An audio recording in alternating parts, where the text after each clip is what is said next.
For months, Blake, Kurt, and Troy pushed the line, mocking Amara Tate, taunting her in the hallways, turning her wheelchair into the punchline of a joke no one dared to stop. She was an easy target. A black girl, newly disabled, surrounded by people who stayed quiet. They crossed the line more than once, and then one day, they didn't just cross it, they shattered it. But what they didn't know was that someone had been watching. Zora Tate was Amara's older sister, an MMA fighter with no tolerance for cruelty and no fear of consequences. What happened next couldn't be buried. They thought they could get away with it, but Zora wasn't going to let them. Not without making them suffer the same way they made her disabled sister suffer. Before we go any further, comment where in the world you are watching from, and make sure to subscribe, because tomorrow's story is one you don't want to miss. The hallways had never felt longer than they did now. Amara Tate used to weave through them like everyone else, slipping between bodies, shoulders back, head high, her earbuds tucked in, her mind already halfway home. But that version of her, the girl who could outrun the clock and take stairs 2 at a time, was gone. What remained moved slower now, smaller, quieter, tucked low in a wheelchair that creaked a little when she turned corners. A chair she was still learning to trust, even though it was all she had. Students passed her like she didn't exist, or worse, like she was something to pity. Eyes dropped when she looked up. Conversation stopped when she wheeled too close. And though no one said it out loud, Amara felt it in every sideways glance and forced smile that she didn't belong in the flow anymore. She was in the way, in the middle of someone else's space, in the middle of a life that had moved on without her. Only Zora never made her feel that way. Her sister was in the grade above, but she walked Amara to class when she could, doubled back during lunch, and kept a quiet eye from across the courtyard when they weren't together. She didn't say much. Zora never did. But when she looked at Amara, it was like everything was still okay. Like Amara was still who she used to be, even if the rest of the world refused to see it. They'd always been close. But since the accident, that closeness had turned into something else entirely. Something that carried weight. Something with fire in it. Zora had been there when Amara came home from the hospital. She had seen her cry in the middle of the night when the reality settled in. She had helped her up the first time she fell out of the chair. She had held her hand through the silence that came after the pity faded and the whispers started. She never made a show of protecting her sister, but everyone knew not to test that line. At least most people did. There were others, ones who watched Amara a little too closely when Zora wasn't around, ones who saw the chair not as a boundary to respect, but an opening to exploit. Blake, Kurt, and Troy weren't new faces. They had been cruel before the accident, but back then it was surface-level taunts, background noise that never stuck, because Amara could walk away. Now she couldn't walk at all, and that had changed the game. They hadn't come full force yet, but their presence had grown louder lately. They lurked behind lockers. They snickered when she passed. Kurt once brushed past her wheel and whispered, "You look better sitting down anyway." Blake had dropped a crumpled napkin in her lap one morning and smirked like it was the funniest thing in the world. No one stopped them. No one even looked. Amara didn't tell Zora. Not because she didn't want to, but because she already knew what Zora would do, and she wasn't ready for that. Not yet. Her sister's temper wasn't wild or loud, but when it broke like steel. Clean. Final. Zora had never been suspended in her life, but there was a quiet edge to her that made people think twice. Still, Amara wasn't ready to be the reason her sister crossed that line. So she stayed silent. And each day, the silence made her smaller. Most mornings blurred together now. Wake up early. Struggle through the routine. Ride quietly with Zora to school and brace herself for what the day might bring. There was no rhythm to it. Not anymore. Just moments stitched together by effort. Each one survived, but never easy. It wasn't that Amara had no friends. She used to have plenty, but since the accident they had slipped away. Some fast and some slow, like water draining through cracks she hadn't known were there. The girls she used to laugh with at lunch now offered her soft looks from across the room, the kind people gave when they didn't know what to say, and didn't want to say the wrong thing. A few texted her after she came back. Most didn't. No one said anything cruel to her face. But no one stood between her and the ones who did either. And lately, Blake and his friends had stopped pretending. It started with the names: Wheels, Pity Case, Floor Crawler. They tossed them like darts in the hallway, always just loud enough to catch her ear, but quiet enough that no teacher could be sure.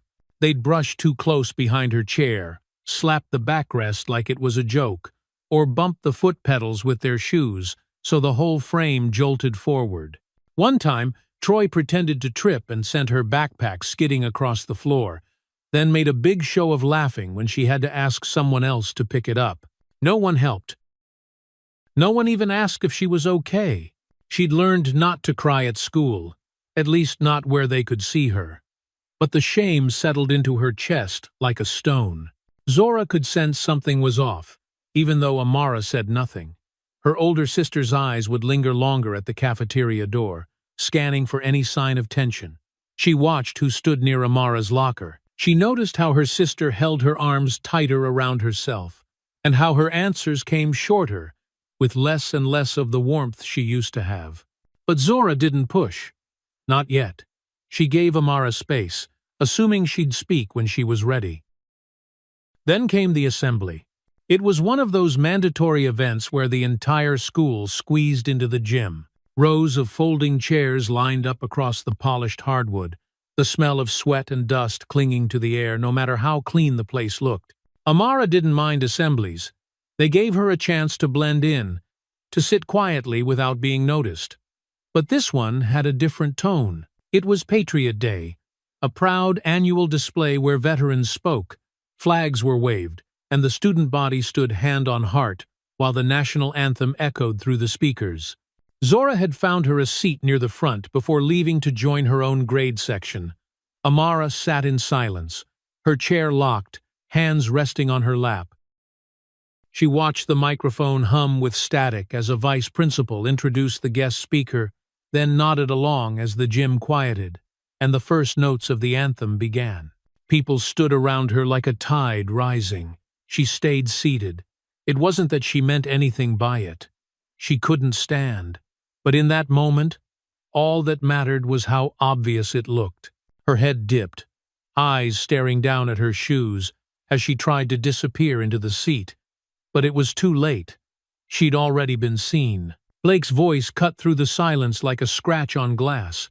"Oh, no respect for the flag," he said loud enough for heads to turn.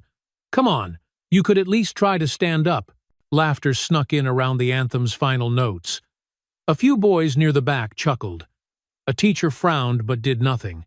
The music kept playing. The flag kept waving. Amara sat frozen. Kurt joined in. Maybe she just doesn't believe in America. Or maybe she's just lazy. More laughter, louder now. Blake cupped his hands around his mouth like he was leading a chant. "Stand up, stand up, stand up!" And with every word, her face burned hotter, her chest tightened harder, until the tears pushed forward and there was nothing she could do to stop them. She bit her lip, clenched her hands into fists on her lap, and kept her head down, hoping no one would notice. But they always did. Someone snapped a photo. Someone else whispered something cruel behind her back. The anthem ended, and as everyone sat, the sound of her quiet sobs was just loud enough to carry.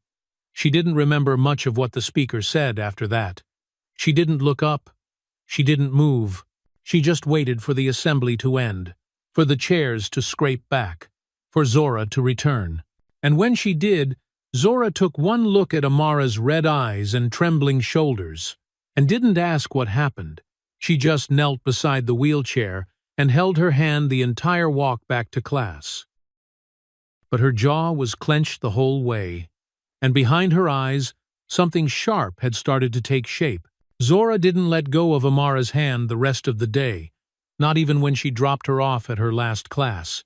She stood just outside the doorway, arms crossed, jaw locked, her eyes scanning every student who passed like she was memorizing faces.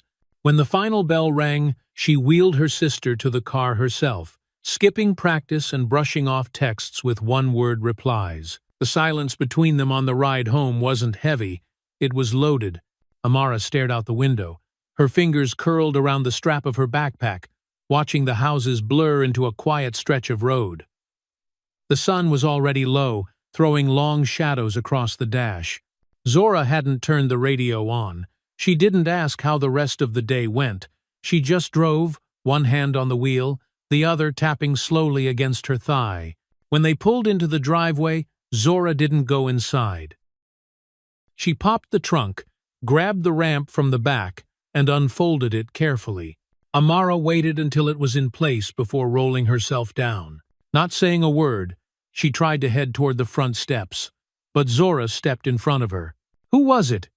she asked, her voice calm. Too calm. The kind of calm that felt like the edge of a storm. Amara didn't answer. She didn't look up either. Zora crouched beside the chair, blocking her path, her expression unreadable, but her eyes locked in. "You're crying in front of a gym full of people, and you expect me not to ask?" Amara shook her head slowly. "It was nothing." Zora didn't move. "Don't do that." "I said it's fine," Amara muttered.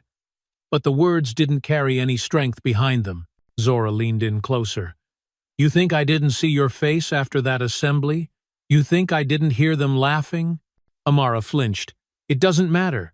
"Yes, it does," Zora said, her voice tightening. "It matters if someone's hurting you. It matters if you're walking around holding it all in while they get to pretend like nothing happened." Amara looked away. Her fingers were trembling now. "You can't fix everything." "I know that," Zora replied. "But I can fix this if you just tell me who." "Number." Amara cut in sharper than she meant to. "Because if I tell you, you're going to lose it. You're going to get in trouble, and then I'll be alone."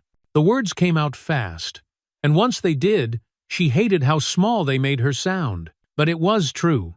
The fear of being without her sister, of sitting alone in that building while those same boys laughed behind her back and pushed her chair for fun.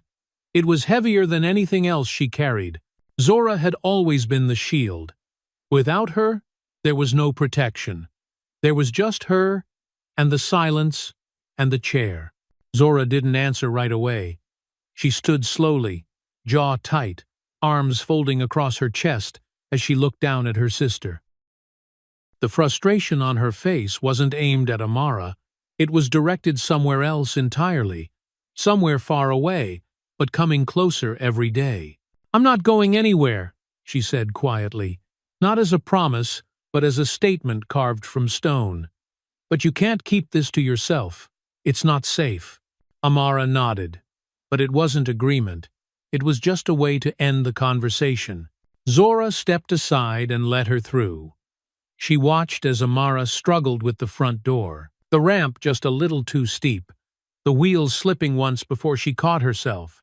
Zora didn't help this time. She just stood there and watched, her heart pulled tight, her fists curled slightly at her sides. She knew her sister was hiding something, and whatever it was getting worse. That night, Amara didn't eat much. She picked at her dinner and left half of it on the plate. Zora stayed up late, sitting in her room with the lights off, phone face down on the bed, staring at nothing. She wasn't angry at Amara. She was angry at what the world had done to her, at how quickly people had changed when her sister stopped walking, at how easy it was for cruelty to slip into the cracks and hide there just out of reach. But Zora wasn't going to let it hide much longer. Whether Amara told her or not, she was going to find out. The sky was overcast, the air thick with the kind of chill that clung to the skin long after the wind had passed. Amara rolled herself across the side entrance near the gym, while most students filtered in through the front. It was a habit now, avoiding the larger crowds, the shoulder bumps, the awkward pity stares. The side door was quieter, less chance of running into anyone who'd make her day worse, or so she thought. She made it to her locker, spinning the dial carefully, her fingers stiff from the cold. The hallway was still half empty, filled with the low echo of shoes and murmurs bouncing off the walls. She thought she'd make it through this morning without incident. Zora was already inside handling something for student council, but she was supposed to meet her before second period. Amara had told herself she'd be fine. It was just 1 hour. One hallway. One morning. She didn't hear them coming. The first sign was the sound of laughter, low at first, then rising like a wave just before it breaks. She didn't even have time to react before Blake's hand slapped the back of her chair. "Hey, there she is, Captain." "Sit down," he said, smirking as he leaned over her shoulder. Amara tensed. Her hand froze on the lock. She kept her eyes down, hoping if she didn't engage, they'd go away. But they didn't. Kurt stepped in front of her, walking backward as she rolled forward. "Where's your flag pin? Thought you'd come in with a protest sign today," he said, flashing a wide, mocking grin. "Or maybe a wheelchair bumper sticker that says Down with America." Troy laughed from behind. "Nah, she's too lazy to print one out. Besides, she'd have to get up to do that." More laughter. Amara tried to swerve around Kurt, but he stepped to the side again, blocking her. Blake walked up alongside her and grabbed the right wheel. "Come on, just having some fun," he said, his grip tightening. "This thing's built like a shopping cart. I bet I could pop a wheelie." Amara's chest tightened. "Don't," she said, her voice soft but sharp. "Oh, you hear that," Troy said. "She's got a voice. Thought you left that in the hospital." Before she could react, Blake unlocked the brake and then, without warning, they lifted. Her world shifted sideways as the chair jolted beneath her. One of them grabbed the handles from behind, the other pulling at the frame. Her body slid slightly, unbalanced. She gripped the armrests tight, trying to stay steady, but her center of gravity was off. She couldn't fight them. Not like this. They weren't laughing anymore. They were performing now. Kurt yanked the chair fully out from under her. Her legs collapsed instantly, limp and unresponsive, her body hitting the floor hard. The tiles were cold. Her palms scraped as she tried to catch herself. The impact wasn't loud, but it echoed through her chest like thunder. She gasped, her face burning, pain and shame twisting together inside her as the boys cheered. Blake hopped into the wheelchair and spun it in a lazy circle, making car sounds with his mouth. "Vroom, vroom, out of my way. Coming through." Kurt leaned against the lockers, filming with his phone. "Yo, this is gold. Amara, you want your seat back? Say please." End. She looked up, her arms trembling beneath her, her knees useless on the cold tile. "Give it back," she said. But it came out cracked, thin, like air that didn't have strength behind it. Troy nudged the chair with his foot. "She can't even crawl, right? Maybe we should race her down the hall." They kept laughing. People started to gather. A few watched, unsure if it was a joke or something worse. Most turned and walked faster. Amara's heart raced, her vision blurred. She wanted to scream, to grab the chair, to run, but she couldn't do any of it. She wasn't fast. She wasn't strong. And in that moment, on the ground with her elbows burning and her stomach twisted in panic, she wasn't even seen. She was just something to point at. Blake leaned back in the chair, spinning it again. "I gotta admit," he said, laughing, "it's kind of fun being you." And that was when the noise stopped.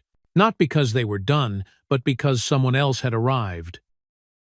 Footsteps echoed from the end of the hall, heavy and fast, cutting through the scene like a blade.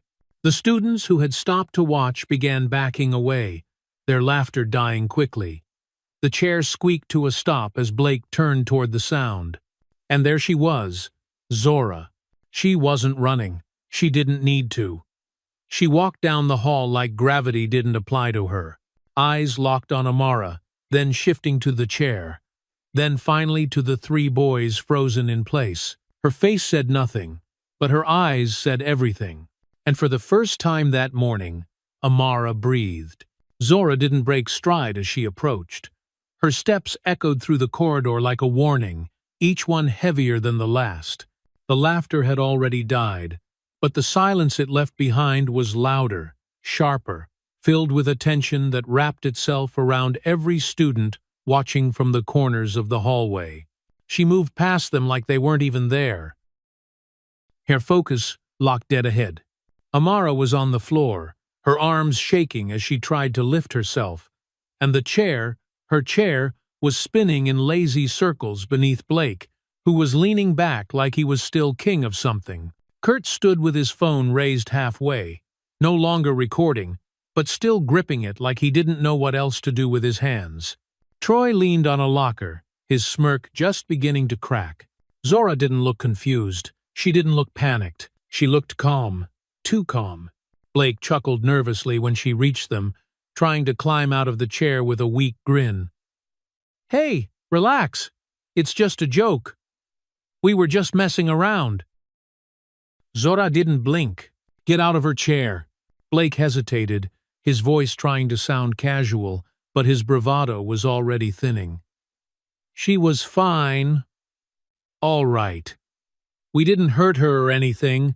We were giving it back," I said, Zora repeated, her voice low and even. "Get out of her chair." Kurt stepped forward, trying to fill the space with noise. "Nobody touched her. We didn't even push her that hard." Zora cut her eyes toward him. "You dropped her on the floor and laughed." Troy scoffed. "She can't feel it anyway, right?" "That did it." Zora's hand moved before anyone could speak.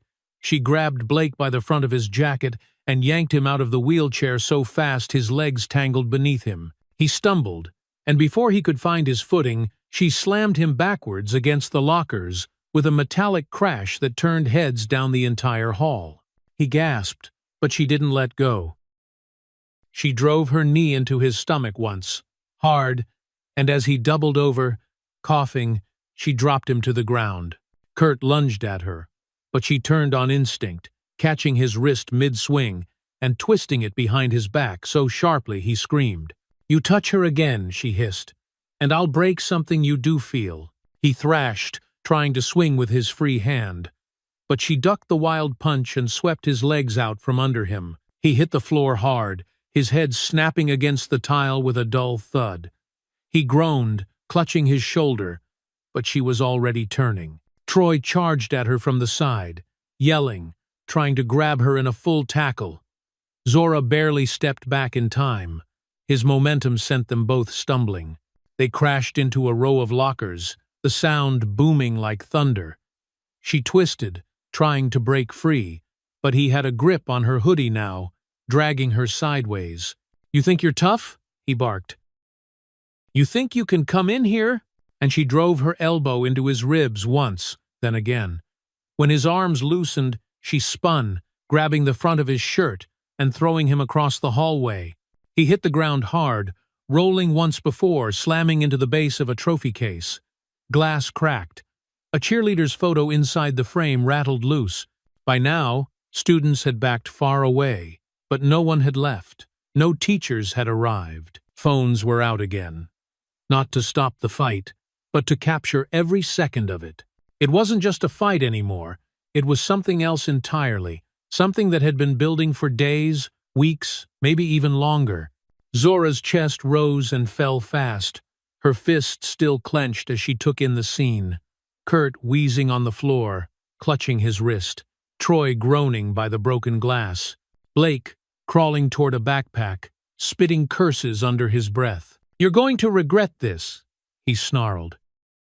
"You think just 'cause you can throw a punch?" Zora walked toward him slowly. "I'm not throwing punches," she said flatly. "I'm delivering consequences." He lunged from the floor, trying to surprise her with a blind tackle, but she sidestepped it, grabbing his arm mid-motion and twisting him mid-air. He crashed down on his side with a pained yell. She didn't stop. She grabbed the back of his jacket and dragged him a few feet like he weighed nothing, tossing him hard against the lockers again. "This is for pushing her," she said, and as he slid down the metal, she kicked his ribs. "This is for laughing." Another kick. "This is for recording it." He tried to speak, but nothing came out. She turned, stepping toward Kurt, who was scrambling up now with a broken look in his eyes. "You want to finish this?" she asked. He shook his head. Too late. She grabbed him and slammed him against the locker next to Blake. Then kneed him once, stepped back, and hit him with a clean right hook that sent him slumping. She didn't yell. She didn't curse. Her silence was worse. Her eyes stayed cold. But even she didn't see Troy coming up behind her. And the fight wasn't over yet. Troy rose behind her with blood on his lip and fury in his eyes. He didn't charge this time. He pounced, wrapping both arms around Zora's waist and yanking her backward with everything he had. She lost her footing, crashing into the ground with him on top, his elbows striking the side of her head in the fall.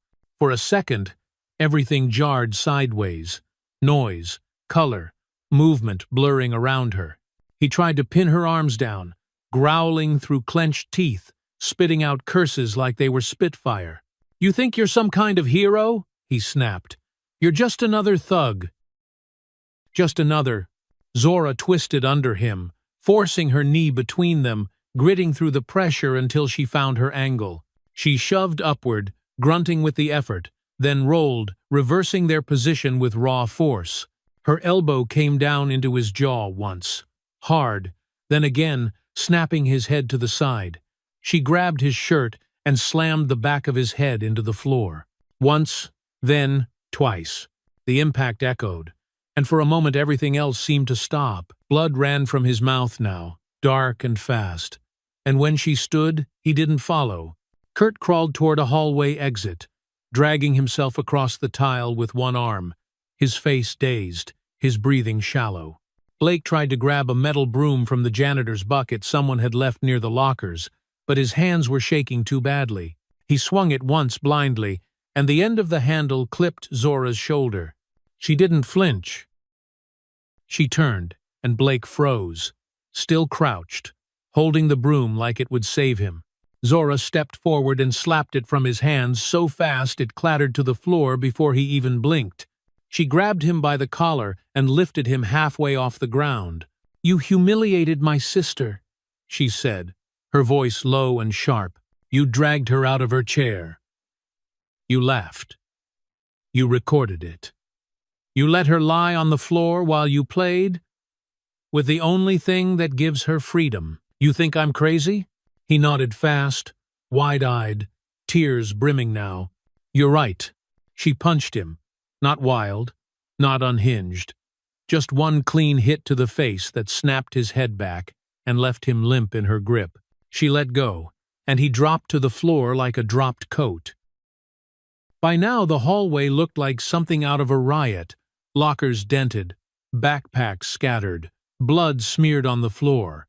Students still circling the edges, phones still raised, mouths covered in disbelief. A few had backed behind the corners, whispering to others down the connecting halls. Some stood frozen with their hands over their mouths, but none of them said a word. And still, not a single adult arrived. Zora turned slowly, taking one long breath. Her arms were scraped, her hoodie torn at the shoulder, a trickle of blood near her temple from where Troy had slammed her. She winced as she rolled her neck, her ribs throbbing from the fall, but she stayed upright. Her eyes scanned the hallway once more, as if daring anyone else to speak. No one did. Then she moved to her sister. Amara was still half sitting, half sagging against the lockers. She hadn't cried again. Not yet, but her body was shaking. Her eyes locked on the wreckage around her. She'd watched the entire thing. Every punch, every fall, every word. Zora crouched beside her, her voice soft for the first time. "Come here." Amara didn't speak, but she leaned into her. Zora's hands were careful as she slid her arms under her sister's back and legs, lifting her slowly off the cold tile, holding her like something precious that had been dropped one too many times. She stepped around the broken glass, the fallen boys, the stairs. The chair sat tipped near the trophy case, one wheel spinning idly. Zora sat Amara down carefully, adjusting the footrests, checking her sleeves, brushing her hair back like she used to when they were little. She didn't ask if she was okay. She knew she wasn't. But she was safe now. That mattered more. The first adult finally appeared at the far end of the hall, running. Zora didn't look up.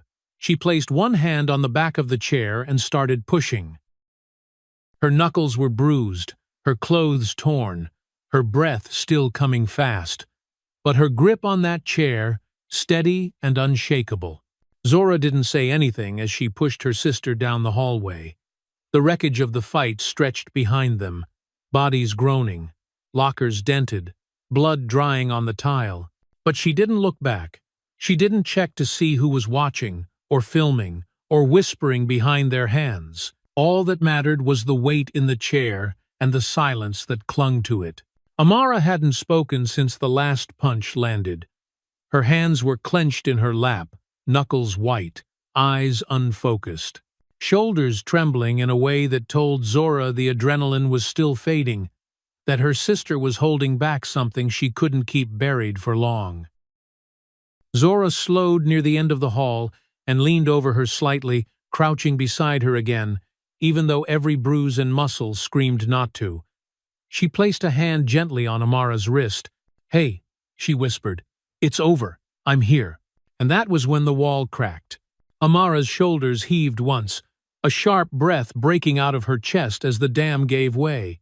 Her lips curled inward as she tried to stop it, but the tears came too fast, too full. She turned into her sister's arms and buried her face against Zora's shoulder, clutching the front of her hoodie like it was the only thing keeping her from falling apart completely. Zora held her like she had in the hospital room that first night after the accident, when Amara had woken up screaming, terrified at the stillness in her legs. Held her like she had in the hallway outside the bathroom, when a teacher had barked at her for being late, not even noticing she couldn't get the stall door open. Held her like she was trying to shield her from a world that kept forgetting how to treat her like a person. The tears soaked through Zora's sleeve, hot and sharp. Amara's whole body trembled, and the sound of her crying wasn't loud, but it carried deep and broken, like something old was being torn open. "I tried," Amara whispered between sobs. "I really tried to ignore it. I thought I could just wait it out." Zora didn't say, "I know." She didn't say, "It's okay." She just pulled her tighter, her chin resting against the top of Amara's head, her hand rubbing slow circles across her back. "You don't have to wait anymore," she said quietly. "They won't touch you again." Amara sobbed harder, and Zora stayed right there. Bruised and bleeding and calm now, because the only thing that mattered was the girl in her arms. Footsteps came from behind them, steady and deliberate. More than one pair. Not rushed, but not casual either. Zora turned her head slightly, still shielding Amara with her body, as two campus security officers approached from the main hallway. One of them held a radio in his hand, the other already reaching for the walkie clipped to his chest. They stopped a few feet away, giving the sisters space. But their posture left no doubt about why they were there. "Zora Tate," one of them said. Zora didn't move. The officer cleared his throat. "We need both of you to come with us. The principal wants to speak with you immediately." Amara tensed again, her arms clutched tighter around her sister's waist. Zora looked up slowly, locking eyes with the man in front of her. His voice hadn't been aggressive, but it hadn't carried any understanding either. Just procedure, just protocol. Zora stood without a word, adjusting her grip on the wheelchair. Her expression didn't change. She didn't argue. She didn't ask why. She just nodded once, then looked down at Amara and whispered, "We're going together." And with that, she turned the chair and followed the officers down the hall. Wherever this was heading, they would face it side by side. The main office was too clean. That was the first thing Amara noticed when they wheeled inside. The floor gleamed under the fluorescent lights, the walls lined with laminated posters about school pride and zero-tolerance policies, as if any of that had ever protected her from what happened just minutes ago. The silence inside felt colder than the hallway they'd just come from, and somehow heavier too, like whatever was about to be said had already been decided long before they stepped through the door. Zora didn't speak. Her breathing had slowed, but her hands still twitched now and then, like her body hadn't quite come down from everything it had just done. The security guards didn't say a word either. They led them through the front office, past curious glances from staff, and to a frosted glass door near the back. One of them knocked twice, then opened it. "Come in." Zora pushed Amara forward into the room. Principal Larson sat behind the desk, flanked by Vice Principal Mason, whose glasses sat crooked on the bridge of his nose and whose expression was unreadable. Both men looked serious, not shaken, not surprised, just settled, like this conversation was a formality. Zora stood straight, hands at her sides, eyes level. Amara sat quietly beside her, trying to disappear into the cushion of her chair. Larson adjusted a file on his desk. "Zora Tate," he said, "do you understand why you're here?" Zora's reply was flat. "Because I stopped 3 boys from attacking my sister." Larson nodded slowly, as if weighing his next words. "We've reviewed video recordings from students and taken statements from staff and the students involved. I won't deny that what happened to Amara is serious. However," Mason cut in, "however, your response was violent, prolonged. Several students have already left campus with injuries requiring medical attention. One may have a broken rib. 2 others are concussed." Zora didn't blink. "They're lucky, that's all." Larson leaned forward slightly, elbows on the desk. "That's exactly the problem. We cannot have students taking matters into their own hands. No matter what the reason is." "They dragged her out of her chair," Zora said, her voice rising slightly. "They left her on the floor like trash, and I'm the problem?" "There's a line," Mason replied firmly. "And you crossed it." Zora's hands curled into fists. "Because I did something you wouldn't." Larson gave her a long, measured look, then glanced at the folder again. "We've made our decision. Effective immediately. You are expelled from this school." The words landed like a weight in the room. Amara turned, eyes wide, mouth opening like she was about to protest, but no sound came out. She looked at Zora, waiting for her to respond, to argue, to push back. And Zora did. She stepped forward, voice tight with fury. "You're serious. You're throwing me out while the 3 of them get to limp home, spin their story, and come back tomorrow like nothing happened?" "They're being disciplined," Larson replied stiffly, "pending further review. But we can't ignore the damage done. You used excessive force because you never lifted a finger to stop them," Zora shot back. "You ignored the warnings. You ignored her complaints. You ignored her. So I stopped waiting." "This isn't about your sister anymore," Mason said sharply. "This is about you."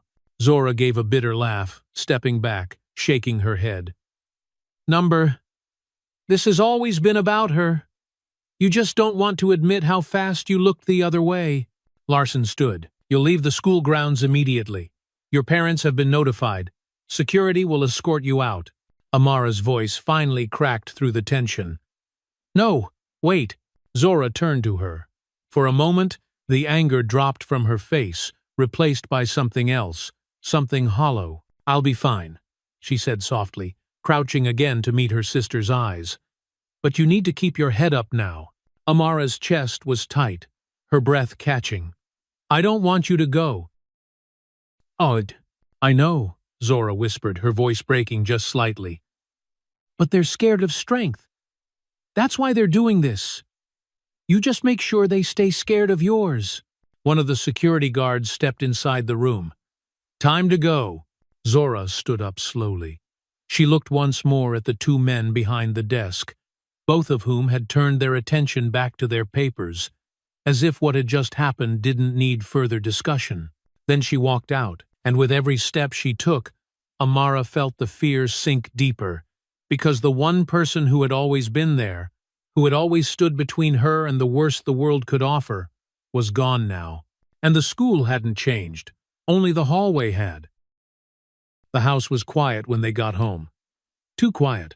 Their mother wasn't back from work yet, and the usual background noise, the television humming low in the living room, the gentle clatter of dishes, the sound of someone moving from one room to another, was missing. Only the distant tick of the hallway clock filled the silence as Zora helped Amara up the ramp and through the front door, careful not to jostle the chair too hard. Amara didn't say much, and Zora didn't push her either. She just rolled her sister to the middle of the living room and crouched in front of her, resting her arms on Amara's knees, breathing slowly, her eyes searching her sister's face for something solid to hold on to. Amara looked away. Zora followed her gaze. They sat there for a while like that, the afternoon sun spilling across the carpet, catching the specks of dust that drifted lazily through the air. Outside, someone's dog barked. A car door slammed down the street. The world kept moving. But inside, everything still felt like it was standing still. Zora finally broke the silence. Her voice was soft, but not tired. "I'm sorry." Amara blinked. "What?" "I promised I'd protect you," Zora said, her head lowered. "And now, I'm not allowed within 50 feet of your school." Amara shook her head, her throat tightening. "You didn't do anything wrong." Zora looked up again. "Didn't I? I beat the hell out of 3 kids, Amara. I gave them bruises and blood and reasons to spin the story however they want. Now I'm the violent one, the angry one, the one they'll say snapped. And you're still stuck in there with them." Amara didn't answer right away. Her hands were folded tightly in her lap, her shoulders tense. She looked so small in that chair sometimes, Zora thought. Not because of her body, but because of everything she'd been forced to carry alone. Things no one her age should have to. "I'm scared," Amara whispered. Zora didn't say anything. "I'm scared they're going to come after me again," she continued. "Scared I won't be able to stop them, that they'll find some way to hurt me worse. And now you're not there. No one is." Zora moved closer, sitting down cross-legged on the carpet, knees touching the footrests. "That's not true." "They didn't believe you," Amara said. "You saw what happened. They made it like you were the problem. And if they could do that to you, what do you think they'll do to me when I go back?" Zora leaned back slightly, exhaling through her nose. "They can lie in a meeting," she said. "They can hide behind desks. But they can't lie to the world." Amara looked at her, confused. Zora's voice steadied. "The video, the one Kurt took, the one the school pretended not to have, they deleted it from his phone. But I saw 3 other kids recording. One of them posted a clip already. Just a few seconds, but it shows you on the floor. Shows them spinning the chair. I screenshotted it before it got taken down." Amara's brow furrowed. "You think someone else has the whole thing?" "I know they do," Zora said. "And even if they don't, we have enough already to tell the truth." Amara hesitated. "And do what? Show it to Larson?" He already made up his mind. Zora shook her head. "Not him. Everyone else." She stood up, went to her bag by the door, and pulled out her phone. Then she brought it back and placed it gently in Amara's hands. "You're going to post it." Amara stared down at the screen. "Me?" "They expect you to stay quiet," Zora said. "They expect you to cry in the corner, wait for some weak apology, maybe get an extra hall monitor for a week. But if this comes from you, if people see your face, hear your voice, they won't be able to ignore it. Not this time." Amara's grip tightened around the phone. Her voice shook. "I don't know if I can. What if it just makes things worse?" Zora knelt down again, leveling her gaze. "Then we fight harder." She pulled her own phone out and opened a folder. Photos, screenshots, the short video, her notes on the boys' names, a log of every incident Amara had mentioned over the last month, pieced together in careful, quiet rage. "We'll post the clip with a caption, just a few lines. Then tag the local news station, the district office, the Disability Rights Foundation, maybe even the city's community group. People will see it, and once they do, They'll start asking questions Larson doesn't want to answer. Amara's eyes were glassy, but her voice didn't shake this time. And then what? Zora reached out and placed her hand over Amara's. Then we make sure the world hears what they tried to bury. And for the first time all day, Amara nodded without hesitation. They didn't sleep much that night. Zora sat on the edge of her bed with her laptop open, fingers typing and retouching the post over and over again, while Amara lay curled on her side in the chair beside her, a blanket wrapped around her legs, eyes wide open and unfocused, as if staring into the future they had just set in motion. They picked the cleanest footage they had. One of the students, who had filmed from across the hallway, had sent it through anonymously. No name, no comment, just the raw file. It was longer than the first clip. Shaky but clear. The entire hallway could be seen. Amara on the floor, Blake spinning the chair, Kurt laughing, Troy walking away like it was all harmless. No audio manipulation, no cuts, just the truth playing out in real time. Zora added subtitles and blurred the crowd to protect the others who hadn't said a word, but might now claim they wanted to help. The caption was short. A few sentences, nothing dramatic. This is what they did to my sister. She's disabled. She asked them to stop. They didn't. I was expelled for defending her. They're still enrolled. Please share this before they make it disappear again. They posted it in the early hours of the morning. Amara hit the upload button herself, her finger hovering for half a second before tapping the screen. Her face was calm, not numb, but focused, like she had finally found a thread she could pull and refused to let go. Zora posted the same video on her account. They both tagged every local outlet, every organization they could think of. It was quiet at first. A few likes, a few retweets, a comment or two. Nothing big. But by the time the sun rose and the sky began to pale behind the blinds, the numbers had already started to climb.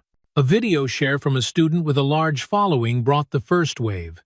Then a disability advocate reposted it with a sharp caption about how systems protect bullies over victims. A local journalist followed. Then another. Within hours, people from across the city were commenting, tagging the school district, demanding answers. Zora sat beside Amara at the kitchen table, scrolling silently through the reactions. Some were angry. Some were heartbroken. Some were outraged, in ways that felt like justice finally reaching its feet. Amara said little. She just kept watching the view count rise. By midday, it had passed 100,000. By evening, local news anchors were mentioning it on the air, reading statements from the district about an ongoing investigation and a review of the incident involving several students. But those words didn't carry much weight anymore. The video had already done what it needed to. The damage couldn't be softened. Their inboxes filled quickly. Messages from strangers, teachers from other schools, parents of kids in wheelchairs who had lived through the same silence. Some thanked them. Some offered help. One civil rights attorney asked if they had already begun preparing legal action. Zora flagged that message immediately. But the most telling shift came when the principal's office called. The number popped up on their mother's phone while she was chopping vegetables in the kitchen. Her back still turned, still unaware of everything that had exploded online. Zora answered. "Tate," Larson said, his voice clipped, but tight with strain. "We'd like to schedule a meeting at your earliest convenience to discuss the current matter." Zora didn't respond right away. She let the silence hang for a moment, just long enough to feel the weight shift back into her hands. "Sure," she said. "We'll be in touch. But next time, send an email. My sister doesn't need to hear your voice." She hung up before he could respond. Later that night, Amara stared at the screen as the video hit 500,000 views. Her hand drifted toward the keyboard, pausing over the words people had written about her. Brave, strong, resilient. She didn't feel brave, she didn't feel strong, but she felt seen. And that was more than she'd ever had inside those school walls. Across from her, Zora leaned back in her chair, arms folded behind her head, watching the numbers keep climbing. The fight wasn't over, not even close, but the tide was turning, and for the first time since it began, it was the bullies who would have to answer, not them. By the next morning, the school couldn't pretend anymore. Emails flooded the district's inbox. The voicemail box for the front office filled before noon. News vans parked across the street from the school entrance, their antennas rising over rows of parked cars. Cameras pointed towards students as they walked inside, hoping to catch someone willing to talk. And while the staff did their best to keep a lid on it, ushering students inside quickly, instructing teachers not to discuss the video in class, it was already too late. The damage had reached the surface. Everyone had seen it. Everyone had opinions. And no one believed the school anymore. In classrooms, students whispered during lectures, phones hidden beneath desks, fingers tapping through the endless stream of reposts, comments, and stitched videos breaking down every second of the footage. Some spoke in low voices about how they'd seen things before, how Blake and Kurt and Troy always acted like nothing could touch them. A few even admitted quietly that they'd laughed at the time. They didn't laugh anymore. By mid-morning, a second video surfaced, this one from a different angle, showing the moments just before the assault. The way Amara had tried to wheel away. The way Blake had stepped in front of her. The smirk on his face when he leaned into the handles and unlocked the brakes. It wasn't just bullying anymore. It looked like assault. That afternoon, Zora and Amara were called into a meeting at the district office. This time, it wasn't just Larson and Mason behind a desk. It was a panel, representatives from the superintendent's office, a school board liaison, a district legal advisor, and one silent woman from the Department of Equity and Inclusion who said nothing the entire meeting, but took notes with a pen that never stopped moving. They sat in a quiet, windowless conference room, the walls lined with framed photos of smiling graduates and group shots from outdated school events. The contrast between those images and the tension in the room was sharp enough to taste. Larson was there too, but he didn't lead the conversation. Zora did. She came with notes, names, timelines, incident logs, screenshots of comments, quotes from teachers who had witnessed things but never acted. She laid everything out in calm, measured words, her voice never shaking, her posture never folding. And beside her, Amara sat still in her chair, silent but present. Her eyes focused on every person at the table, like she was seeing through the polished wood and rehearsed sympathy. "You expelled me for protecting my sister," Zora said, her voice even. "And you let her walk back into that school the next day with the same boys who pulled her out of her chair. You didn't review footage. You didn't speak to her. You didn't do anything, except punish the person who made you look bad." One of the board members shifted uncomfortably. "We understand that mistakes were made, and we're conducting a full review." "You're not reviewing anything," Zora interrupted, her voice rising slightly. "You're reacting because you got caught, because the world saw what you refused to see." The silence afterward was thick and long. Then the legal advisor spoke. "We've reviewed the footage and documentation provided. We've also spoken to additional students. Based on the full scope of the incident, the district is issuing an official apology to both Amara and Zora Tate. The expulsion will be reversed immediately, and the disciplinary actions against the other students are being re-evaluated." Zora leaned back slowly, her hands folded across her lap. "Re-evaluated isn't good enough." The board member cleared her throat. "We're in the process of formal expulsion hearings for all 3 students involved." "One. And what about the staff who ignored the warnings?" Zora asked.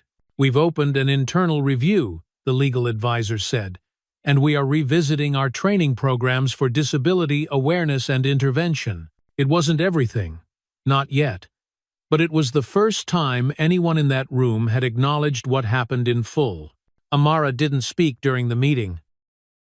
But when it ended and the room began to clear, the woman from Equity and Inclusion stood beside her and said, "They only move this fast when they're afraid."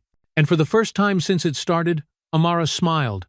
It wasn't big, it wasn't long, but it was real. Outside the building, reporters stood waiting, microphones in hand, cameras rolling. And this time, Zora didn't flinch when they called her name. She stepped in front of the lenses with her chin high, Amara by her side, and spoke with the same clarity she had in that meeting. She didn't rage, she didn't cry, she just told the truth. And when the story aired that night on every local channel, across social media, through articles and interviews and panel discussions, the message was clear. They weren't just fighting back, they were winning. But that didn't last forever. It didn't take long for the pushback to start. By the end of the week, after the district issued its formal apology and confirmed that the expulsion against Zora had been rescinded, local talk radio began to shift. The tone was different now.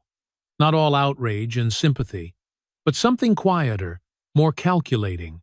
Callers framed their concerns in vague terms, their voices laced with hesitation meant to sound fair. Now, I'm not saying what happened to that girl wasn't terrible, one man said on a popular morning segment, but I just wonder at what point does violence go too far?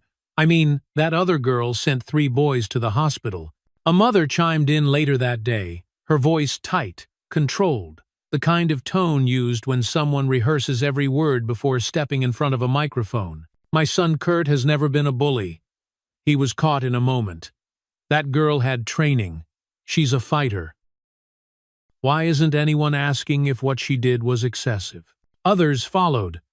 Letters to the editor, online comments under news stories, carefully worded statements from the parents of the boys involved, crafted by lawyers and public relations coaches, framed with language that danced around accountability. They didn't deny what happened. They didn't apologize for it either. They just redirected the spotlight away from their sons and onto Zora. A few of the articles began referring to her as the expelled MMA student rather than by name. Anonymous sources mentioned her violent background. One blog claimed she'd attacked before, though no one could prove it. The implication was clear. Maybe Amara was a victim, but Zora? She was dangerous. Zora read every headline. She didn't flinch, but Amara noticed the way her sister stayed up later now, scrolling through articles on her phone, fingers clenched, jaw tight. She noticed how Zora stopped posting for a few days, how she pulled away when friends texted, how she said she was fine, but walked around like she was waiting for something else to hit her. It hit Amara harder, because while Zora had always been the one who fought, who stood tall and took the heat, Amara knew the toll it took to be misunderstood by choice, to be turned into something ugly by people who never looked you in the eye. They were doing it again, just with bigger words, louder platforms, cleaner suits. At school, a few students started wearing red wristbands, a color tied to the varsity team, a quiet show of support for Blake and the others. A few muttered things in passing. One boy said Zora got lucky that she wasn't behind bars. Another laughed and said Amara should be thankful anyone talked to her at all. None of them touched her, but the air had changed. The principal sent out a memo reminding students to treat each other with compassion and to avoid taking sides during what he called a delicate and polarizing situation. Zora tore it off the bulletin board when she saw it and tossed it into the trash. They want a clean ending, she told Amara that night. They want it quiet. A nice little press conference, a lesson learned, and everyone goes back to class like it never happened. Amara looked up at her. But it did happen. Zora nodded. That's why they're scared. Because we're not letting them wrap it up. The next morning, a legal filing went public. Amara Tate versus the District Board of Education. A civil suit alleging failure to protect a disabled student, willful negligence, and systemic inaction toward repeated harassment. The attorney who had messaged them after the first video had filed it on their behalf. Zora didn't speak during the press interview. She stood behind her sister, hands folded, face steady. Amara did the talking now, slowly, carefully, clearly. She told the room that it wasn't about revenge, that it wasn't about attention, that all she wanted was safety, fairness, and dignity, that she hadn't had those things since the moment her chair became a target. After the interview, reporters crowded around again. Some of them asked about the wristbands, about the new rumors, about the pushback from the boys' families. Amara answered the same way every time. "I can't walk away, so I won't back down either." And in that moment, even as the spin machines turned and the parents scrambled to protect their sons' images, it was clear that something had shifted for good. Because now it wasn't just Zora who fought. It was Amara, too. It happened outside the district building 3 days after the lawsuit was filed. The weather had turned colder, the wind sharper around the edges, and the sky hung gray overhead, like it hadn't decided whether to rain or just make the city feel heavier. Amara and Zora had just finished a short meeting with their lawyer. Updates? Nothing urgent. When they stepped outside into the small parking lot tucked behind the building, the cars were lined up tight, boxed between a chain-link fence and a row of sagging hedges. That's where she saw them, Blake and his father. The boy stood stiff near the passenger side of a black SUV, hands stuffed in the pockets of a varsity jacket he hadn't earned back yet, his face pale but tight with something that looked like anger stretched too thin to hold itself together. His father leaned against the hood of the car, tall and broad. A thick-necked man with salt and pepper stubble and a suit jacket worn like armor. His arms were crossed, his jaw set hard. The kind of man used to getting his way with a voice raised in the right room. Zora slowed, but Amara didn't. She wheeled forward. Not fast, not reckless, just steady. And when she came to a stop about 10 feet from them, she didn't flinch. Her hands rested lightly on the rims. Her expression was calm. Blake's father stepped forward first. "You think you're clever?" he said, his voice flat. The kind of tone meant to fill space like pressure. "Dragging my son's name through the mud, spinning stories to ruin his future. You think anyone's going to remember the truth after you've poisoned it this way?" Amara tilted her head, her eyes steady. "I'm not the one spinning anything." He took a step closer. "You don't understand what kind of damage you're doing." Behind him, Blake stayed silent. Zora moved closer, her posture guarded, every step measured. But Amara raised a hand gently, signaling her to hold back. Then she looked straight at Blake. "You brought your daddy to yell at me," she said, her voice soft but clear. "Wasn't brave enough to do it yourself?" His eyes flickered. His father's expression hardened. "You're out of your depth, little girl." Amara smiled, slow and sharp. "I've been dragged across floors, left on the ground, mocked by people who thought I'd stay quiet forever. And I still came back. I'm not out of my depth. I'm just out of patience." He stepped closer. Zora moved to intercept, but Amara didn't move. "You think this is strength?" he asked, low and hard. "Sitting in a chair behind a lawsuit?" Amara's voice didn't waver. I think strength is sitting in a chair and still making people like you nervous." For a moment, no one moved. Then Blake's father looked away, just briefly, like the words had landed somewhere he hadn't expected. Behind him, Blake's jaw twitched. His mouth pressed into a thin line, but he still didn't speak. He didn't step forward. He didn't apologize. He just stood there, shadowed by the man who had clearly taught him how to fight, only when the odds were stacked in his favor. Amara leaned forward slightly in her chair. "I'm not scared of you," she said. "And if you think showing up here is going to stop me from telling the truth, you really don't understand who you're dealing with."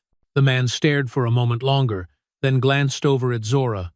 Whatever he saw in her eyes made him pause.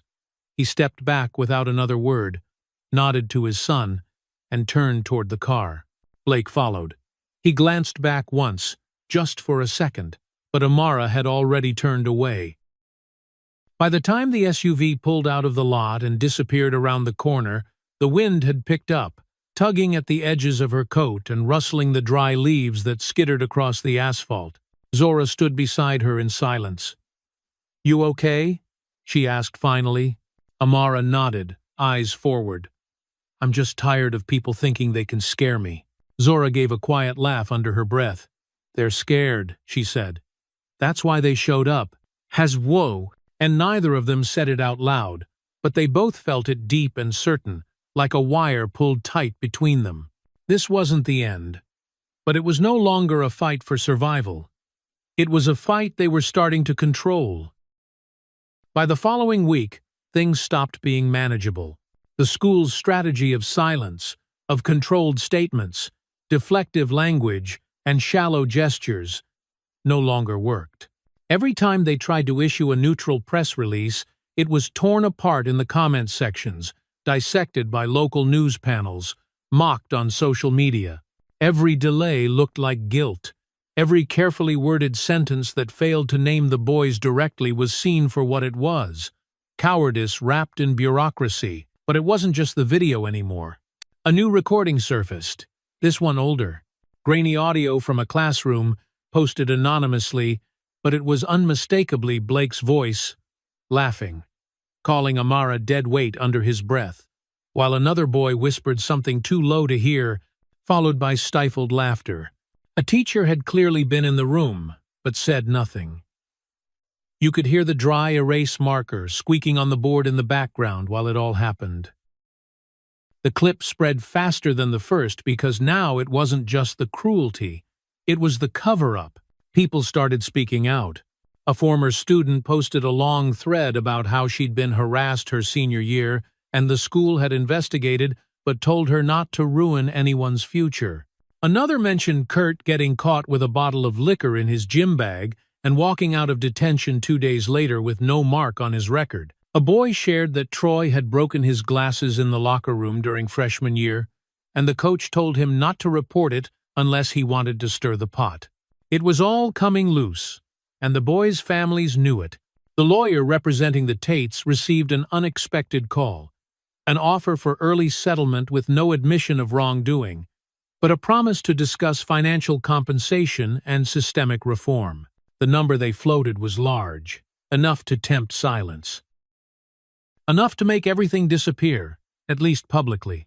But Zora and Amara weren't interested in vanishing. Their lawyer turned it down. Instead, she went public with the fact that a settlement offer had been made without accountability.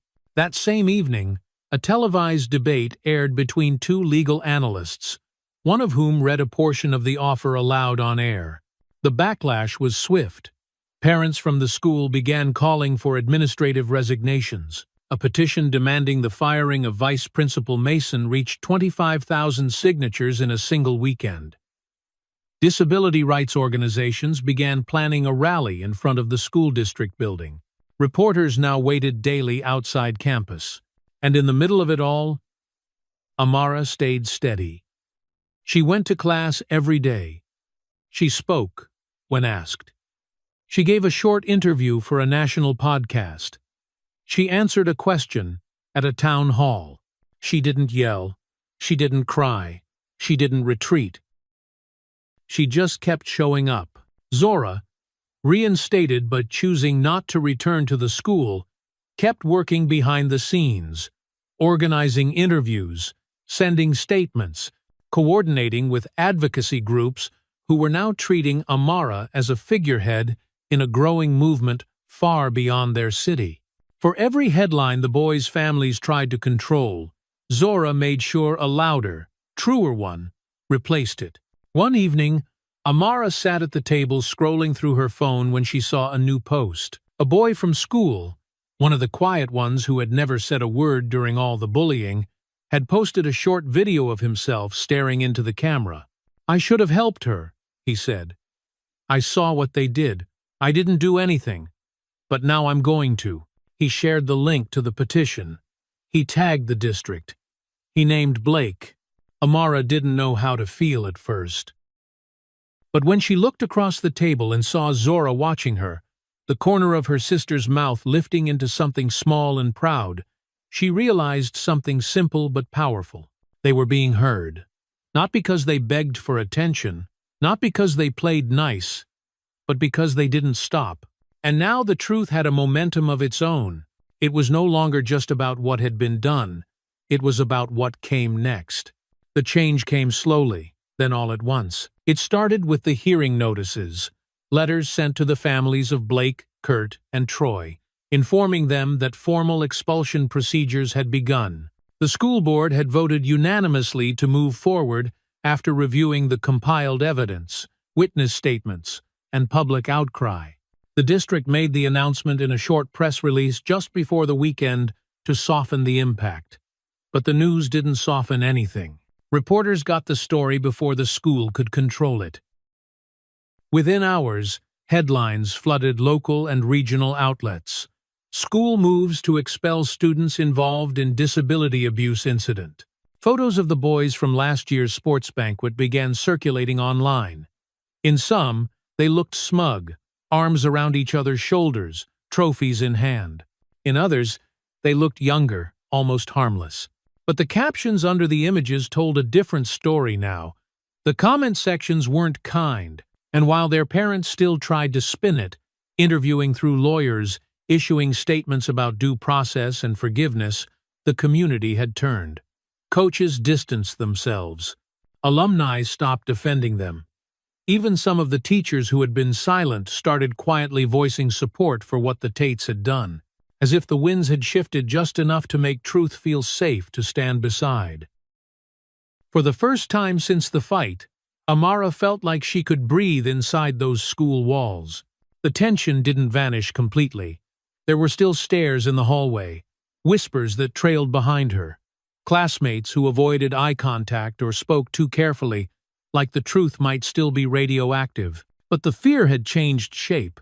It wasn't lodged in her chest the way it had been before. It didn't grip her hands when she turned corners or sit on her shoulders when she passed certain lockers.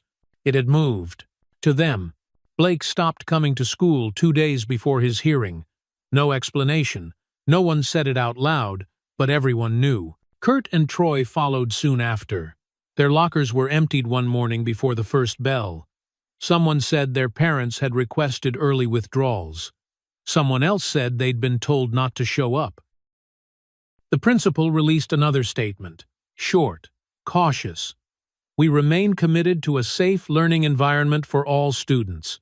We take allegations of harassment seriously and will continue to uphold our policies. It sounded tired now, too late. Zora read it and didn't even bother to respond. Instead, she focused on preparing for the next step. The lawsuit was gaining traction.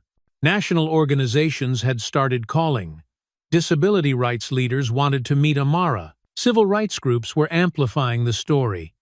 A local university invited the sisters to speak at an upcoming panel on equity in education. Their mother sat them down at the kitchen table one evening after dinner. Her voice calm but firm. "You've already changed things," she said, "and I'm proud of both of you. But just make sure you're still living your lives. Don't let this take everything." Zora nodded, serious as always. But Amara just smiled. "Maybe it already did," she said. "But now we're the ones deciding what to do with it." That weekend, Amara returned to the gym where Zora trained. It had been a long time since she'd watched her sister move like that. Controlled, sharp, deliberate, Zora sparred carefully, never showing off, but always steady, always precise. After the session ended, she handed Amara a pair of gloves. Smaller, padded, soft. "You don't have to hit hard," she said. "Just hit smart." Amara slipped them on. The weight didn't scare her anymore, because now she understood what it meant to stand your ground, even when you were sitting. The rally took place on a cold Saturday morning just outside the district headquarters. By the time Amara and Zora arrived, wrapped in coats and scarves against the wind, the sidewalk was already filled. Signs bobbed above heads in steady rhythm. "Protect disabled students." "We stand with Amara." "Accountability isn't optional." Some were handwritten. Others, printed by local organizations who had shown up not just to support, but to demand.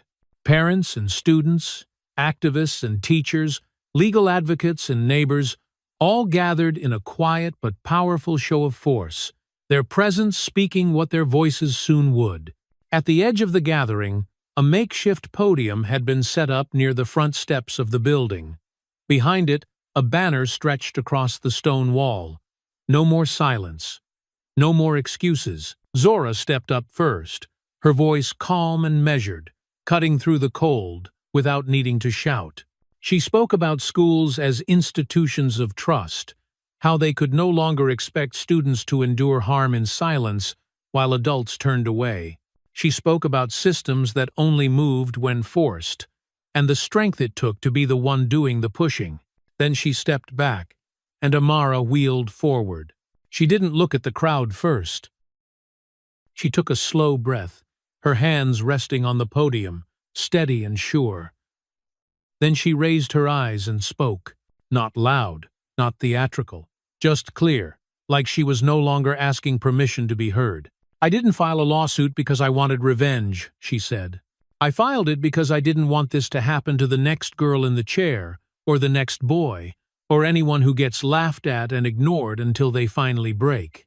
The crowd was quiet, listening. "I filed it," she continued, "because no one should have to get hurt, get filmed, get dragged across the floor, and still wonder if they'll be believed.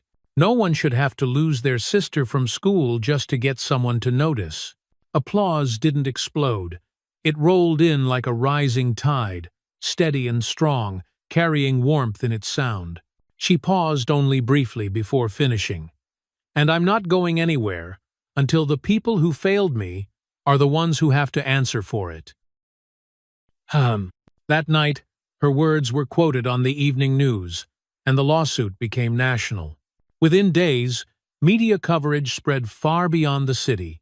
Major outlets published features with headlines like "Student Files," "Landmark Disability Discrimination Case Against School District," and "Sisters at the Center of Civil Rights Storm Refused to Back Down." Interviews were requested from national talk shows.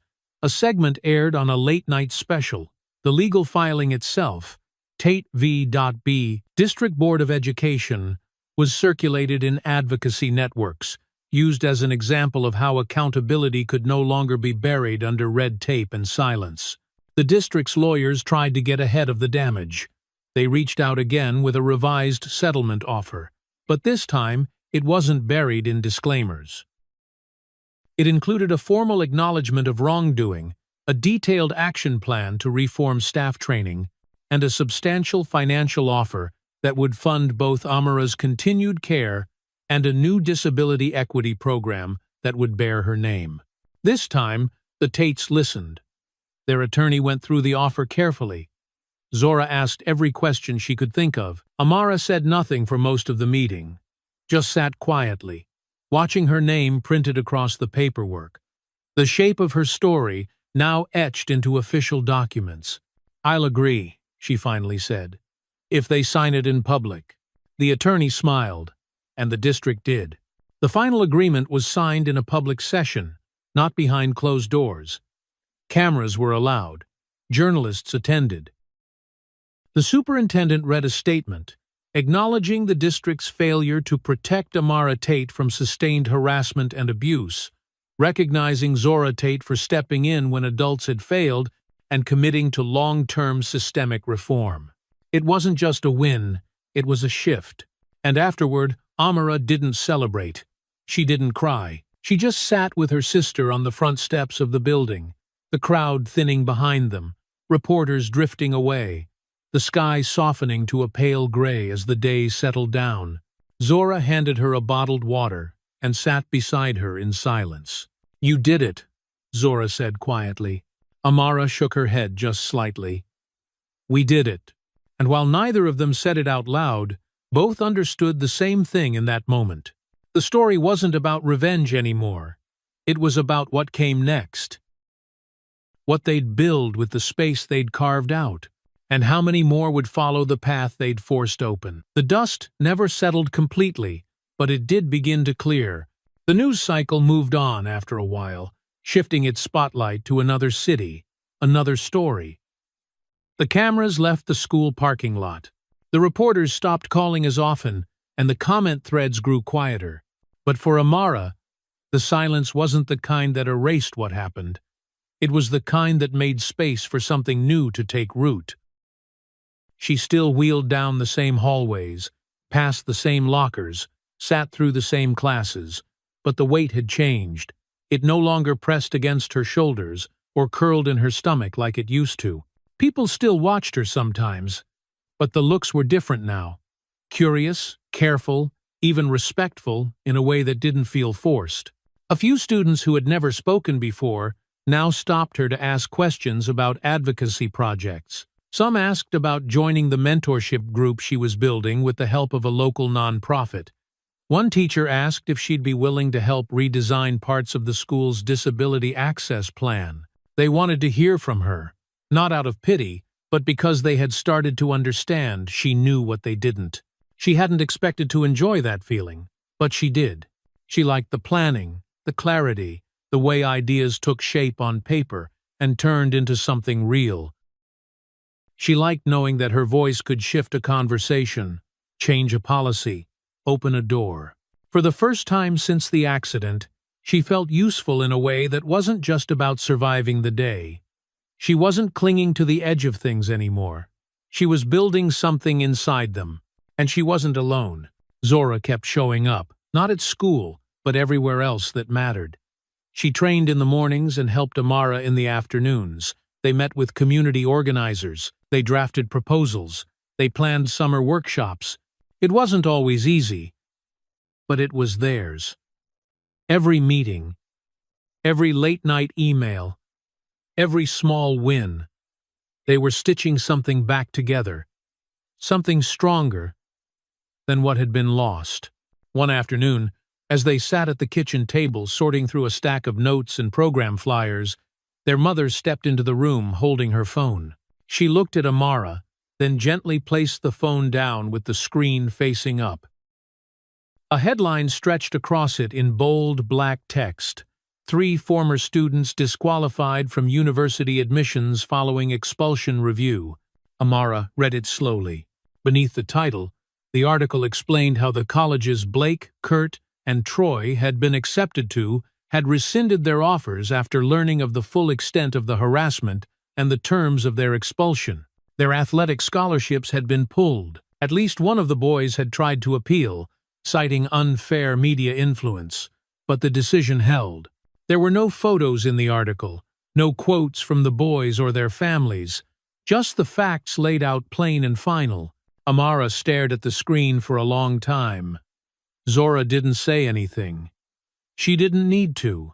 Eventually, Amara looked up. "I thought it would feel different," she said softly. "Does it?" her mother asked. "I don't know," Amara said. "It doesn't feel like revenge." "Just like the end of a chapter," Zora nodded. "That's all it ever needed to be."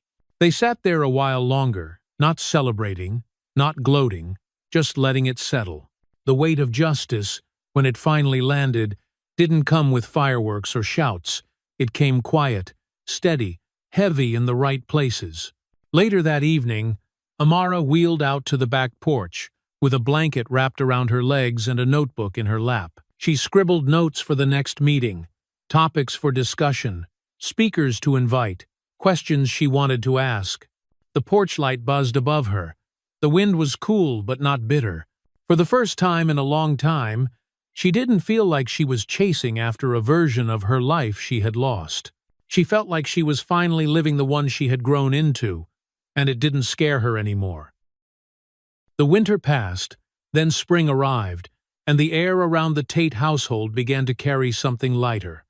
The kind of quiet not born of fear, but of survival reshaped into something new. For months, their names had filled headlines, echoed across radio programs, scrolled endlessly on social media feeds. Now, the frenzy dulled, the spotlight shifting elsewhere. Another district, another scandal. That was how the cycle worked. But for Amara, the silence did not mean erasure. It meant space. Space to breathe, space to build, space to imagine what might come after the storm. She still wheeled through the same hallways at school, but her chest no longer clenched when she passed certain lockers. The whispers had changed. They no longer carried daggers, only distance. Some eyes avoided hers, some lingered too long, but many, many more than before met her gaze with something that almost looked like respect. In the library, a sophomore she barely knew asked if she would review his essay on disability rights. At lunch, a teacher invited her to join a panel redesigning the school's accessibility plan. And one afternoon she found a small envelope tucked into her locker. No name on the front. Inside, a folded scrap of paper in shaky handwriting. "I'm sorry I didn't say anything when they hurt you. I should have. I'll do better." The note wasn't signed, but it didn't need to be. Amara read it twice, folded it carefully, and slid it into her backpack.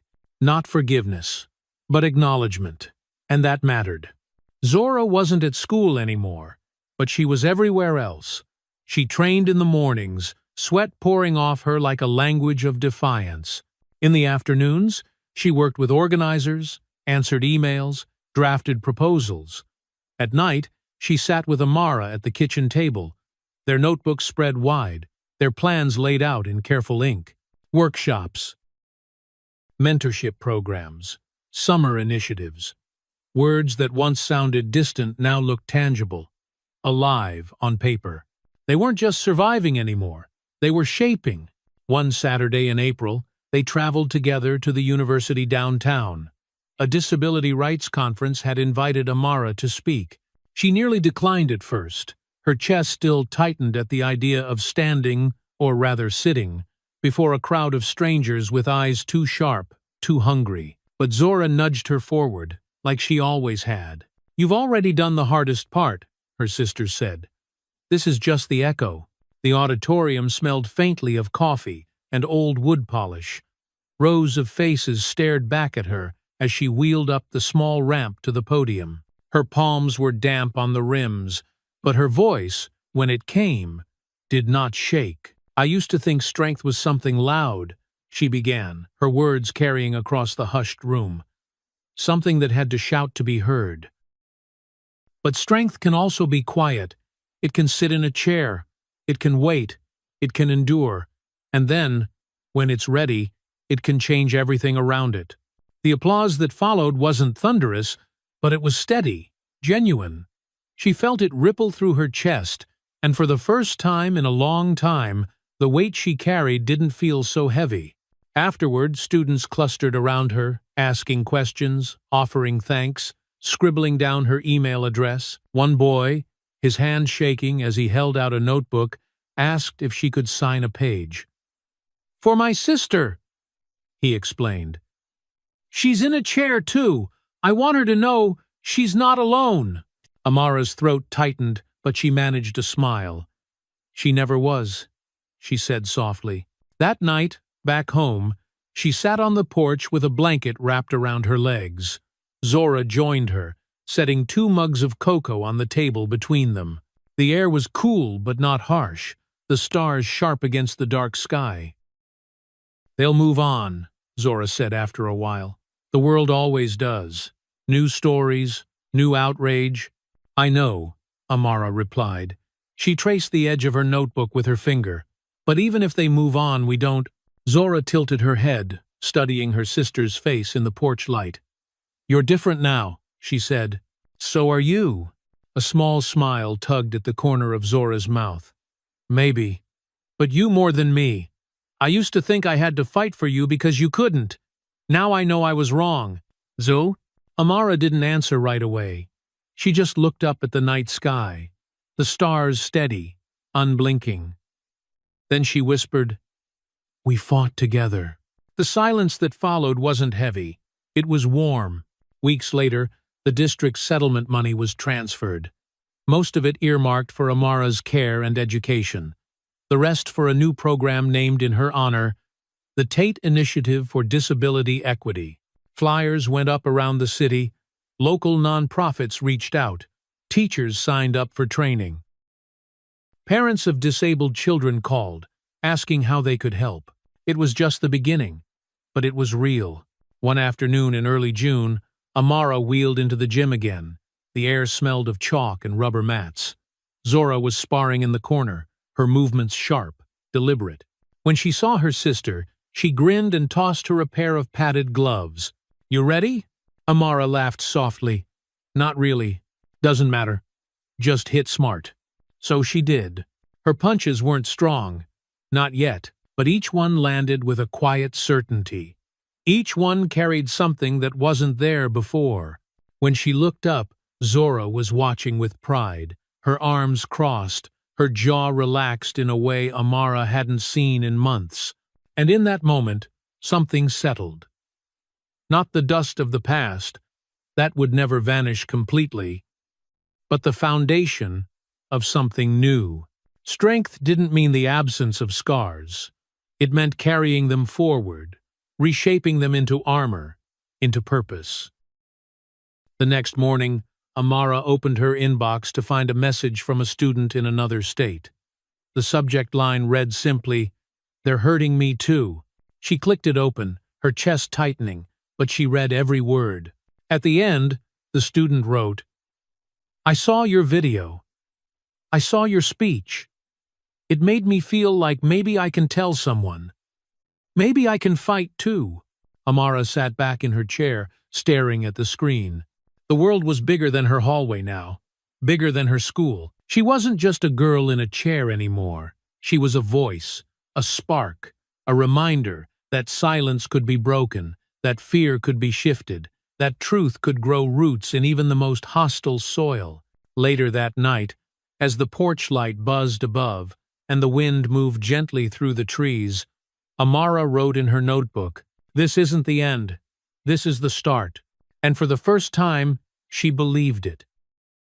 In the end, the story of Amara and Zora is not just about two sisters. It is not only about a hallway fight, or a courtroom battle, or a settlement signed in front of cameras. It is about something far larger. It is about the cost of silence. For too long, Amara carried that silence like a stone pressed against her chest. Every whisper she ignored, every cruel laugh that echoed after her, every bruise no one acknowledged. She thought if she stayed quiet, if she endured, then maybe it would pass. But silence never protected her. It only protected those who hurt her. And Zora, fierce as she was, learned a truth of her own. Fighting with fists can scatter bullies, but it cannot uproot the soil that let them grow. Systems, institutions, and communities, those require another kind of strength. The kind that does not vanish after a punch lands, but builds, patient and unyielding, until it changes the air we breathe. This is what makes their story more than personal. It is what gives it weight for all of us. Because how many schools have halls just like theirs? How many classrooms hum with the sound of cruelty disguised as jokes? How many students sit quietly in the corner, wondering if anyone will stand up for them, wondering if anyone even sees them? The lesson is not complicated, but it is demanding. We are measured not only by what we say, but by what we let pass unchallenged. Each time we look away, we leave someone smaller, someone weaker, to carry a burden that was never meant to be theirs. And yet, Amara's story shows us the other side of that truth. The moment silence breaks, even in a whisper, change can spread like fire. A single video, a single act of courage, a single voice refusing to be quiet, those sparks caught, and the blaze grew. It grew until it burned through the excuses, through the press releases, through the lawyers' polished words. It grew until the truth stood bare. That is the power of speaking. That is the power of being seen. So what do we do with this story now? Those of us who are not Amara, not Zora, we can let it move past us like another headline. Or we can let it live inside us. We can carry it into our schools, our workplaces, our neighborhoods. We can remember that injustice hides in the places where people whisper, "It's not my problem.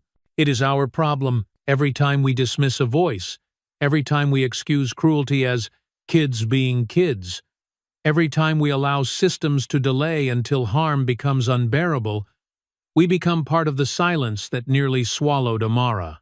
And every time we step forward, every time we listen, every time we stand beside someone who cannot stand alone, we become part of the force that saved her. Stories like this are not meant to end when the credits roll. They are seeds, and they belong in the soil of our daily lives. If you are a student, Ask yourself, who in my class sits alone, unheard? If you are a teacher, ask, do my policies protect the vulnerable or protect my own comfort? If you are a parent, ask, what lessons are my children learning from my silence? Because silence teaches too, and it teaches cruelty how to thrive. But there is another lesson waiting, if we are willing to learn it. A lesson about what happens when people refuse to look away. When sisters stand side by side, when a community hesitant, late, imperfect, finally gathers and says, enough. That is the legacy Amara and Zora carved. Not revenge, not spectacle, but the reminder that justice does not arrive fully formed. It must be wrestled into existence, pushed forward by those brave enough to demand it, and protected by all of us once it appears. And so the question is not whether the story has ended. It is whether we will carry its weight with us, or leave it behind for someone else to bear. Here, on this channel, Raw Black Stories, that is what we seek to do, to carry, to share, to remind. Because every story told is another stone lifted from someone's chest, another light cast into a darkened hallway. And if these stories resonate with you, if you see yourself, your school, your community reflected in them, then do not let the conversation stop here. Speak, comment, share what this story means to you, not just for the algorithm, but because your words might be the spark someone else needs. And if you want to walk with us as we keep telling stories like this, then subscribe, not for numbers, but for the community that forms when voices refuse to stay quiet. In the end, Amara said it best. Strength is not about standing tall. Strength is about refusing to be silent when silence becomes cruelty. And maybe that is the lesson for all of us. To be strong, not because we can lift the heaviest weight, but because we will no longer let others carry it alone.